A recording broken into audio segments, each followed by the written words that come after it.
രക്ഷപ്പെട്ട് ജീവിക്കാൻ കഴിയണം. അല്ലാഹ് തന്ന കണ്ണ് സൂക്ഷിക്കണം, കാത് സൂക്ഷിക്കണം, നാവ് സൂക്ഷിക്കണം, കൈകാലുകൾ സൂക്ഷിക്കണം, ലൈംഗികാവയവങ്ങൾ സൂക്ഷിക്കണം. ഇന്നത്തെ തലമുറ എങ്ങോട്ടാ പോകുന്നത്? അതെവിടത്തേക്കാ മുസ്ലിമേ ഈ കുതിച്ചു ചാട്ടം? ഗൾഫിന്റെ പണം ഇങ്ങോട്ട് ഇറക്കുമതി ചെയ്തപ്പോൾ, വീടുകളിലെ പട്ടിണിയൊക്കെ മാറിയപ്പോൾ, രാപ്പകൽ ഭേദമില്ലാതെ മുസ്ലിം ചെറുപ്പക്കാര് തൊഴിലിന് വേണ്ടി ഇറങ്ങിയപ്പോൾ, പണം കിട്ടിയപ്പോൾ, രാത്രികളിൽ ഉറക്കമിളച്ചുകൊണ്ടും കഠിനാധ്വാനം ചെയ്തുകൊണ്ട് 10,000 കയ്യിൽ വന്നപ്പോൾ, അത് നൽകിയ റബ്ബിനെ ചോദ്യം ചെയ്യാനല്ലേ മെനക്കെടുന്നത്? ആ റബ്ബിനെ ധിക്കരിക്കുകയല്ലേ ചെയ്യുന്നത്? റബ്ബ് നൽകിയ പണം കൊണ്ട് മൊബൈൽ വാങ്ങുന്നു, TV സംഘടിപ്പിക്കുന്നു, നെറ്റ് സൗകര്യമുണ്ടാക്കുന്നു, ലാപ്ടോപ്പ് വാങ്ങുന്നു, കമ്പ്യൂട്ടർ വാങ്ങുന്നു. എന്നിട്ടത് അതൊന്നും അല്ലാഹ് നിഷിദ്ധമാക്കിയ സംഗതികളല്ല. പക്ഷേ ആ അനുഗ്രഹങ്ങളൊക്കെ അത് നൽകിയ റബ്ബിന്റെ നേരെ ഏറ്റവും വലിയ ധിക്കാരം കാണിക്കാൻ വേണ്ടി ഉപയോഗിക്കുന്ന ചെറുപ്പക്കാരികളെ, എങ്ങോട്ടാ ഈ സമുദായം കുതിച്ചു ചാടുന്നത്? 13, 14, 15 വയസ്സുള്ള പ്രായപൂർത്തിയായിട്ട് അധിക നാളായിട്ടില്ലാത്ത തട്ടമിട്ട മുസ്ലിം പെൺകുട്ടികളതാ കോഴിക്കോട് ജില്ലയിലതാ സെക്സ് റാക്കറ്റിന്റെ പിടിയിൽപ്പെട്ടു എന്ന് മാസങ്ങളൊന്നുമായിട്ടില്ലല്ലോ ആ വാർത്ത നമ്മൾ കേൾക്കാനും വായിക്കാനും തുടങ്ങിയിട്ട്. എന്തേ മുസ്ലിമേ ഈ സമുദായത്തിന്റെ മെമ്പർമാർ ഇങ്ങനെയായി? ഇത്ര ഉത്ബോധനം നടക്കുന്ന ഒരു മതവിഭാഗം വേറെയുണ്ടോ? എത്രയെത്ര ക്ലാസുകളാണ്, ഖുതുബകളാണ്, സംവാദങ്ങളാണ്, വാദപ്രതിവാദങ്ങളാണ്, ഖണ്ഡനങ്ങളാണ്, പ്രഭാഷണങ്ങളാണ്. പക്ഷേ അതൊന്നും കേൾക്കാൻ അവർ തയ്യാറല്ല, പഠിക്കാൻ തയ്യാറല്ല. പടച്ച റബ്ബിനെ ചോദ്യം ചെയ്യുകയാണ്. ഇൽമില്ല, വിവരമില്ല. അള്ളാഹിനെ കുറിച്ച് ബാപ്പാക്കൊന്ന് മക്കൾക്ക് പറഞ്ഞു കൊടുക്കണമെങ്കിൽ ബാപ്പക്കറിയണ്ടേ. ബാപ്പ പഠിച്ചിട്ടില്ല, ഖുർആൻ അറിയില്ല, ഹദീസ് അറിയില്ല. അതേ കാശിഷ്ടം പോലെ അയച്ചു കൊടുത്തു, മൊബൈൽ വാങ്ങി സംവിധാനങ്ങളായി, ഭാര്യയെ തനിച്ച് വീട്ടിലാക്കി, പെൺമക്കൾ സ്കൂളിലേക്ക് പോയി, സ്പെഷ്യൽ ക്ലാസ് ഉണ്ടെന്ന് കള്ളം പറഞ്ഞു, അവധി ദിനത്തിൽ ടൂറുണ്ടെന്ന് കള്ളം പറഞ്ഞു. അതേ കാമുകന്മാരായി വരുന്ന പൂവാലന്മാരുടെ മുമ്പിലേക്ക് മുസ്ലിം പെൺകുട്ടികളെ, ഉമ്മമാരെ, നമ്മുടെ മക്കൾ, നിങ്ങൾ പ്രസവിച്ച ഈ പെൺമക്കൾ എങ്ങനെ ഈ 15-കാരി, 13-കാരി, 14-കാരി ആത്മഹത്യ ചെയ്യുന്നു? എന്തേ തൂങ്ങി മരിക്കാൻ കാരണം? ആ പെൺകുട്ടിയുടെ നഗ്ന ശരീരം അവന്റെ കൂടെ പഠിക്കുന്നവര് ക്യാമറയിൽ പകർത്തിയിട്ടുണ്ട്. ആ പെൺകുട്ടിയുടെ കൂടെ കിടപ്പറ പങ്കിടുന്നത് മൊബൈലിൽ പിടിച്ചിട്ടുണ്ട്. അത് കാണിച്ചിട്ട് ആ പെണ്ണിനോട് പറയുന്നത്, ഞാൻ വിളിച്ചയിടത്ത് സ്ഥിരം വന്നോളണം, ഞാൻ പറഞ്ഞവരുടെ കൂടെ കിടന്നോളണം, അതല്ലെങ്കിൽ ഈ ചിത്രങ്ങൾ മുഴുവനും ഞങ്ങൾ യൂട്യൂബിലിടും, വാട്സപ്പിലിടും, ഫേസ്ബുക്കിലിടും, അങ്ങനെ നിന്നെ നാട്ടിക്കും എന്ന് പറയുമ്പോ ഈ പെൺകുട്ടികൾ ഇതാ വിളിച്ചയിടത്ത് ഇറങ്ങിച്ചെല്ലുന്നു. പ്രകാശന്റെ കൂടെ, ജോസഫിന്റെ കൂടെ, മമ്മദിന്റെ കൂടെ, ബക്കറിന്റെ കൂടെ കറങ്ങുകയാണ്.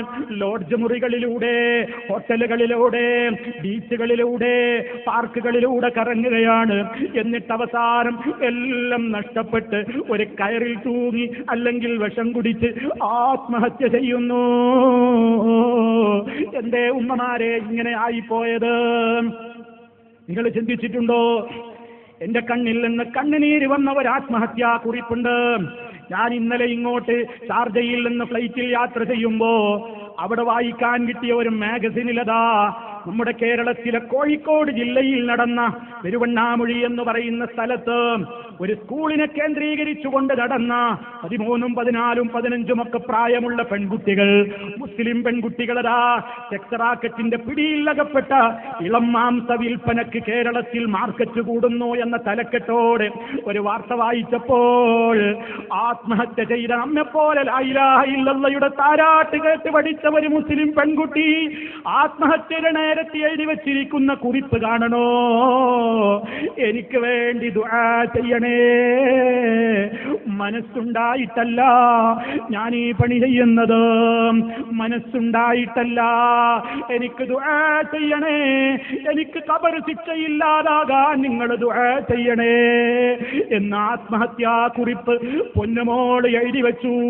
ആരാ ഇതിന് കാരണക്കാരായത്? എന്തേ ഇങ്ങനെ ആയത്?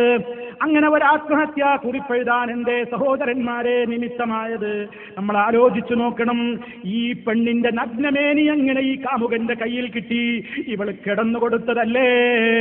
ഇവളവളുടെ മാറ് കാണിച്ച് ഫോട്ടോക്ക് പോസ്റ്റ് ചെയ്തതല്ലേ? അടിവയറ് കാണിച്ച് പോസ്റ്റ് ചെയ്തതല്ലേ?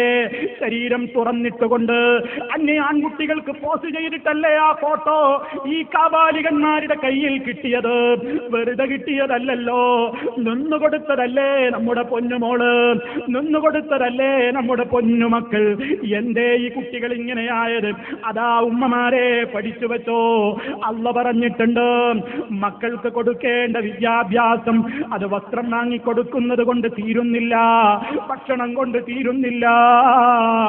യാ അയ്യുഹല്ലദീന ആമനൂ, ഓ വിശ്വാസികളെ, ഖൂ അൻഫുസകും, നിങ്ങൾ നിങ്ങളുടെ ശരീരത്തെ കാത്തുകൊള്ളണേ, വാഹിലീക്കും, നിങ്ങളുടെ കുടുംബത്തിന്റെ ശരീരത്തെയും കാത്തുകൊള്ളണേ, നാറാ, നരകത്തിയിൽ നിന്ന് കാത്തുകൊള്ളണേ, വഖൂദുഹന്നാസ്, അതിൽ കത്തിക്കുന്ന വിറകുകൾ മനുഷ്യരും കല്ലുകളുമാണ് കേട്ടോ. അത് പരലോകത്തെത്തിയിട്ടല്ല വേണ്ടത് ചെയ്യേണ്ടത്, നരകം കാണുന്ന നേരത്ത് ചെയ്യാനുള്ള കൽപ്പനയല്ല, ദുനിയാവിൽ എത്തി ചെയ്യണേ. ഈ മോൾക്കത് പറഞ്ഞു കൊടുക്കാൻ ഉമ്മാ നേരമുണ്ടായില്ല അല്ലേ? ഉപ്പാ നിങ്ങൾക്ക് നേരമുണ്ടായില്ല അല്ലേ? എന്നാലോ ചോദിച്ചതൊക്കെ വാങ്ങിക്കൊടുത്തു. ഫോൺ കൊടുത്തോ, നെറ്റ് കൊടുത്തോ, ലാപ്ടോപ്പ് കൊടുത്തോ, സൗകര്യങ്ങളൊക്കെ കൊടുത്തോ, ഇഷ്ടം പോലെ പണം കൊടുത്തോ, ഇറുകിയ ചുരിദാറും ഡ്രസ്സുമൊക്കെ വാങ്ങിക്കൊടുത്തു, മാംസള ഭാഗങ്ങൾ പ്രദർശിപ്പിക്കാനുള്ള എല്ലാ സംവിധാനങ്ങളും ചെയ്തു കൊടുത്തു. അതേ, പാതിരാത്രി കഴിഞ്ഞിട്ടും തലയണക്കിടയിൽ നിന്ന് നേരം വെളുക്കുവോളം ഒരു പെൺകുട്ടി ഇങ്ങനെ പിറുപിറുക്കുന്നത് കേട്ട രക്ഷിതാവ് അതേ തെറ്റിദ്ധരിക്കുകയാണ്, പെണ്ണിനെന്തോ കൂടിയിരിക്കുകയാണെന്ന് വിചാരിച്ച്. പക്ഷേ നോക്കുമ്പോ പുതപ്പിനടിയിൽ കിടന്ന പെണ്ണ് പിറുപിറുക്കുകയല്ല, ഉമ്മയുടെ കണ്ണ് വെട്ടിച്ച്, ഉപ്പയുടെ കണ്ണ് വെട്ടിച്ച്, ആ ഉപ്പ വാങ്ങിക്കൊടുത്ത മൊബൈലിൽ നേരം പുലരുവോളം അന്യാണുങ്ങളോട് കൊഞ്ചിക്കുഴയുന്ന പെണ്ണേ. ആരാണിതിന് ഉത്തരവാദി? ഇന്നൊരുത്തന്റെ മോളാണെങ്കിൽ നാളെ ആ സ്ഥാനത്ത് നമ്മളുടെയൊക്കെ മക്കളാണ് പോകുന്നതെങ്കിലോ? പൊന്നുമക്കളെ, രക്ഷിതാക്കളെ, പടച്ചറപ്പിന്റെ ദീന് പഠിപ്പിച്ചോ. സ്കൂളുകളിലേക്ക് മാത്രം വിട്ടാൽ പോരാ, കോളേജുകളിലേക്ക് മാത്രം വിട്ടാൽ പോരാ. നിങ്ങൾക്കറിയാമോ, എഞ്ചിനീയറിംഗ് കോളേജുകളിൽ, മെഡിക്കൽ കോളേജുകളിലൊക്കെ ഇന്ന് താടി നീട്ടിയ ചെറുപ്പക്കാരെ കാണുന്നില്ലേ? ബിരിയാണിക്ക് മുകളിൽ പാന്റ് കയറ്റി ഉടുക്കുന്ന കുട്ടികളെ കാണുന്നില്ലേ? പർദ്ദ ധരിച്ച അതേ ശരീരത്തിലതാ മുഖവും മുൻകൈയും ഒഴികെയുള്ള ബാക്കി ഭാഗങ്ങളൊക്കെ അതേ കൃത്യമായി മറച്ചുകൊണ്ട് ഇസ്ലാമികമായ കാര്യങ്ങളെ സംബന്ധിച്ച് പാലിച്ചുകൊണ്ട് മുന്നോട്ട് പോകുന്ന മക്കളെ കാണുന്നില്ലേ? അതേ, ഇസ്ലാമികമായി അവരുടേതായ തഖ്വകൾ വർദ്ധിച്ച്, ഇൽമു വർദ്ധിച്ച് അവർക്കങ്ങനെ മാറ്റങ്ങൾ ഉണ്ടായിരുന്നു. നിങ്ങൾക്കറിയാമോ, ഈ മുജാഹിദ് സ്റ്റുഡൻസ് മൂവ്മെന്റിന്റെ കീഴിൽ പ്രോഫ്കോൺ എന്ന് പറഞ്ഞുകൊണ്ട് പ്രൊഫഷണൽ സ്റ്റുഡൻസിന് വേണ്ടി പ്രത്യേകം നടത്തുന്ന, അവരെ പ്രത്യേകം ലക്ഷ്യം വെച്ചുകൊണ്ട് നടത്തുന്ന അത്തരത്തിലുള്ള സംവിധാനങ്ങളിലൂടെ വർഷങ്ങളോളം ആ സംവിധാനങ്ങളിലൂടെ എത്രയെത്ര മക്കൾ നന്നായി. അതേ, ഈ വരുന്ന ഫെബ്രുവരി 7, 8, 9 തീയതികളിൽ പത്തനംതിട്ടയിൽ വെച്ചത് നടക്കാൻ പോകുന്നുണ്ട്. നിങ്ങളുടെ പരിചയത്തിലുള്ള അത്തരത്തിലുള്ള സ്റ്റുഡൻസുകൾ ഉണ്ടെങ്കിൽ, വിദ്യാർത്ഥികളുണ്ടെങ്കിൽ, വിദ്യാർത്ഥിനികളുണ്ടെങ്കിൽ അങ്ങോട്ട് പറഞ്ഞേക്കാൻ മറക്കരുതെന്ന് ഈ അവസരത്തിൽ ഉണർത്തുകയാണ്. അത് മാത്രമല്ല, ഹൈസെക് എന്ന് പറയുന്ന സംവിധാനം ഹൈസ്കൂൾ വിദ്യാർത്ഥികൾക്ക് വേണ്ടി, അതുപോലെ തന്നെ ഇളം തലമുറക്ക് വേണ്ടി, അങ്ങനെ ഓരോരുത്തരെയും ലക്ഷ്യം വെച്ചുകൊണ്ട് അവർക്കൊക്കെ ദീന് പകർന്നു കൊടുക്കാനുള്ള അവസരങ്ങൾ ഉപയോഗപ്പെടുത്തിക്കൊണ്ട് അതേ സലഫി പ്രസ്ഥാനം പ്രവർത്തിക്കുമ്പോൾ അവയോടൊക്കെ പുറംതിരിഞ്ഞ് നിന്നിട്ട് അതൊന്നും ഞങ്ങൾക്ക് പറഞ്ഞതല്ലെന്ന നിലക്ക് കുട്ടികളെ അങ്ങ് കയറൂരി വിട്ടാൽ ഇതുപോലെയുള്ള ദുരന്തങ്ങൾക്ക് പഞ്ഞമുണ്ടാവില്ലെന്ന് ഞാൻ എൻ്റെ സഹോദരന്മാരെ അല്ലാഹുവിന്റെ ദീനോർത്തുകൊണ്ട് നിങ്ങളോട് ഓർമ്മപ്പെടുത്തുന്നു. അല്ലാഹു നമ്മളെ കാത്തു രക്ഷിക്കുമാറാകട്ടെ.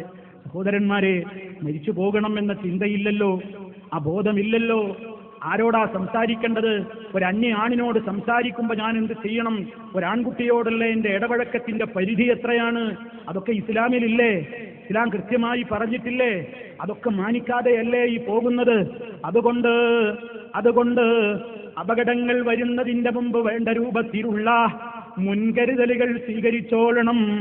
ആ മുൻകരുതലുകൾ നമ്മൾ വീട്ടിൽ വിരിച്ചു വെളുത്തിയിട്ട് അടിച്ചതുകൊണ്ട് കാര്യമില്ല, റൂമിൽ കെട്ടിയിട്ടതുകൊണ്ട് കാര്യമില്ല, അതുകൊണ്ടൊന്നും ഫലമില്ല.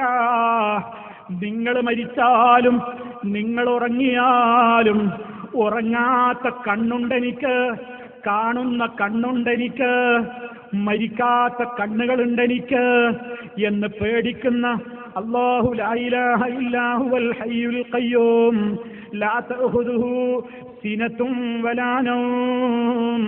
എന്റെ ഉമ്മയും ഉപ്പയും കൂട്ടുകാരുമൊക്കെ ഉറങ്ങും, എന്റെ റബ്ബ് ഉറങ്ങൂല. എല്ലാവർക്കും ക്ഷീണം തോന്നിയിട്ട് മയങ്ങും, എന്റെ റബ്ബിന് മയക്കമില്ല. അവൻ എന്നെ എപ്പോഴും കാണുന്നുണ്ട്, രാത്രിയും പകലും വ്യത്യാസമില്ലാതെ. അതേ, ഞാൻ നേരത്തെ നിങ്ങളെ കേൾപ്പിച്ചില്ലേ, ഇന്നഹു യഅലമു സിർറ വഅഖ്ഫാ.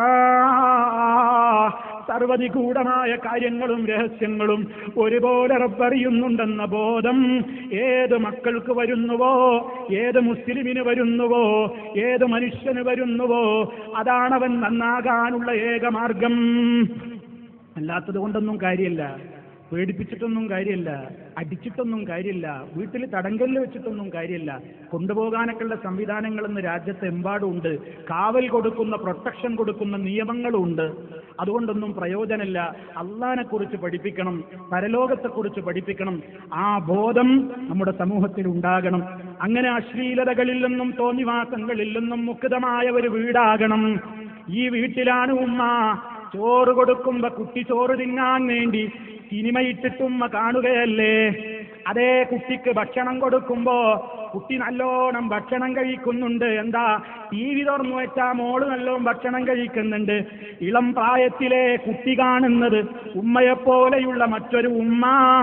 ഡ്രസ്സില്ലാത്ത കോലത്തിൽ പെൺകുട്ടി കാണുന്നുണ്ട്, ആൺകുട്ടി കാണുന്നുണ്ട്. വളരുന്ന തലമുറയതാ അശ്ലീലമായ തുണി ഉരിഞ്ഞ മാറ് കാണിക്കുന്ന രംഗങ്ങൾ ഉമ്മ ചെറുപ്പത്തിൽ ചോറ് കൊടുക്കുമ്പോ, പാല് കൊടുക്കുമ്പോ മുതൽ കാണിച്ചു കൊടുക്കാൻ തുടങ്ങിയതാണ്. ആ പതിവ് പിന്നെയും നിന്നില്ല. ഉമ്മയും ഉപ്പയും ഒരുമിച്ച് കുട്ടികളോടൊപ്പം ഇരുന്ന് ഈ ഡാൻസ് കണ്ടു, ആട്ടം കണ്ടു, പാട്ട് കണ്ടു.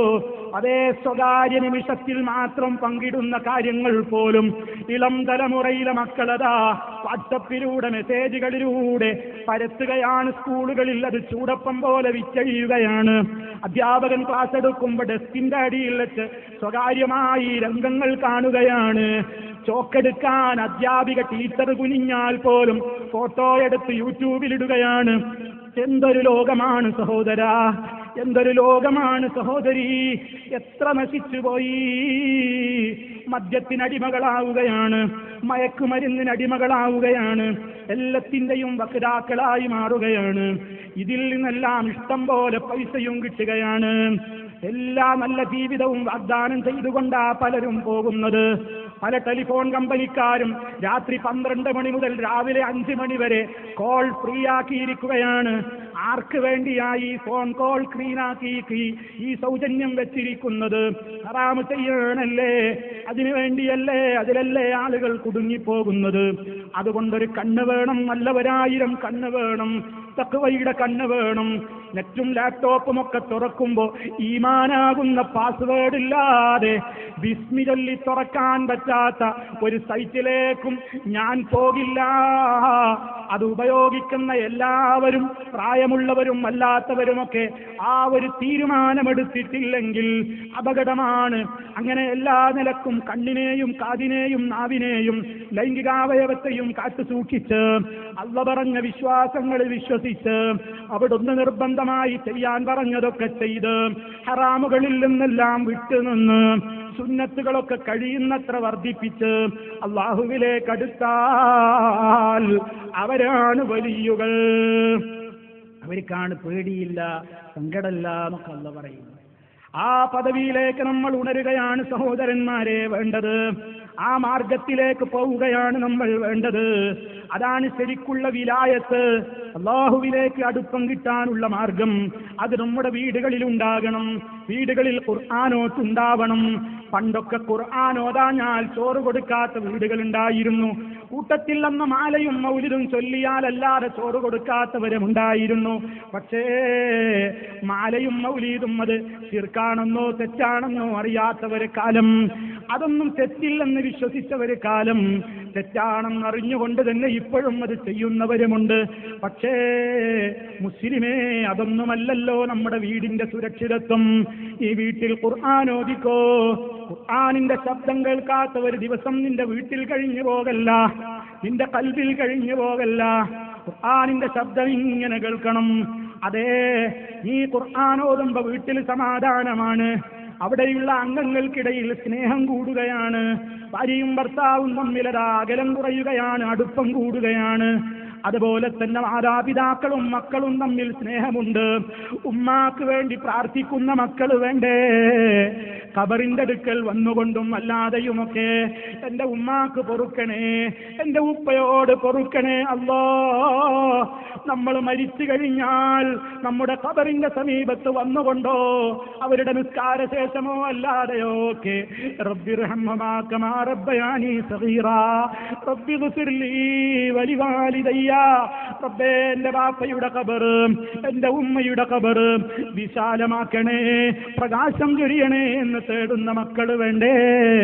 അതോ നമ്മുടെ ഖബർസ്ഥാനിന്റെ മുമ്പിലൂടെ പോകുമ്പോഴും കുടിച്ച ചാരായത്തിന്റെ മദ്യത്തിന്റെ ബോട്ടിൽ പള്ളിപ്പറമ്പിലേക്ക് വലിച്ചെറിയുന്ന മകള് വേണോ, മകൻ വേണോ? തീരുമാനിച്ചോളണം നമ്മുടെ ദുനിയാവിൽ വെച്ച് തന്നെ. അതുകൊണ്ടേ നമുക്ക് രക്ഷയുള്ളൂ. വലതുൻ സാലിഹുൻ യദുഉ ലഹു, മാതാപിതാക്കൾക്ക് വേണ്ടി ദുആ ചെയ്യുന്ന ഒരു മകനെ ബാക്കിയാക്കി, ഒരു മകളെ ബാക്കിയാക്കി മരിക്കാൻ സാധിച്ചാൽ അല്ലാഹു നമുക്കതിന് തൗഫീക്ക് നൽകുമാറാകട്ടെ. അതെ, നമുക്ക് വേണ്ടി നമ്മുടെ മക്കൾ ദുആ ചെയ്യണമെങ്കിൽ നമ്മുടെ മുമ്പ് കഴിഞ്ഞു പോയ നമ്മുടെ ഉമ്മാക്കും ഉപ്പാക്കും വേണ്ടി പ്രാർത്ഥിക്കുന്ന ശീലം നിങ്ങൾക്കുണ്ടോ, എനിക്കുണ്ടോ, നമുക്കുണ്ടോ? എങ്കിൽ വരും തലമുറ നമുക്ക് വേണ്ടിയും പ്രാർത്ഥിക്കും. ആ നിലക്ക് പ്രിയമുള്ളവരെ, ആ സമ്പാദ്യമാണ് നമ്മൾ ഉണ്ടാക്കേണ്ടത്. എന്നാൽ ആ നിലക്കുള്ള രൂപത്തിലുള്ള കാര്യങ്ങളൊക്കെ ശ്രദ്ധിച്ച് മുന്നോട്ട് പോകുന്ന ആളുകളാണ് വലിയുകൾ. അവർക്ക്